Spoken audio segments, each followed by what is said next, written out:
হ্যাঁ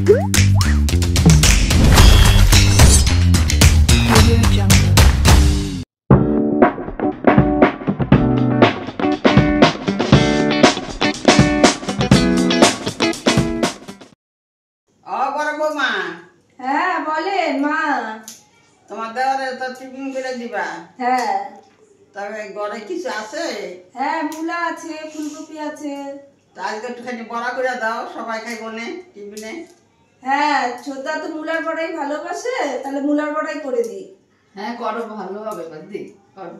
কমলা তাহলে ফুলকপি রেখে মূলাটাই কাটো। হ্যাঁ বদ্দি, তাহলে মূলাটাই কেটে দিই। ফুলকপি তাহলে রেখে দিই, মূলোটা কাটছি।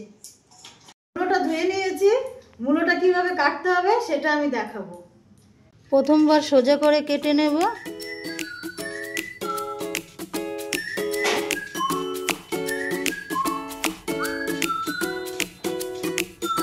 তারপরে আমরা মূলোটাকে উল্টে দিয়ে একটু ব্যাকা করে কাটবো।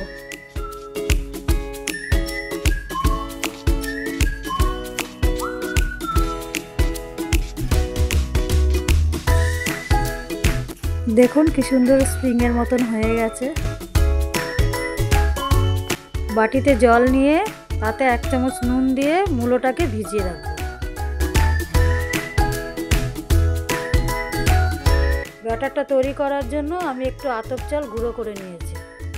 এবার স্বাদ মতো নুন দিয়ে দেবো, স্বাদ মতো চিনি দিয়ে একটু হলুদ দিয়ে ব্যাটারটা গুলিয়ে নেব। মূলোটা জল থেকে তুলে নিয়ে চালের গুঁড়োর মধ্যে চুবিয়ে তেলে ছেড়ে দেব। এবার একে একে সবগুলি ভেজে নেব।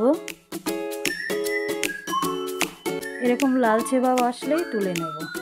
দেখুন কি সুন্দর বড়াগুলি ভাজা হয়ে গেছে। এটা আপনারা ভাত ডালের সঙ্গেও খেতে পারেন বা শুধু শুধুও খেতে পারেন।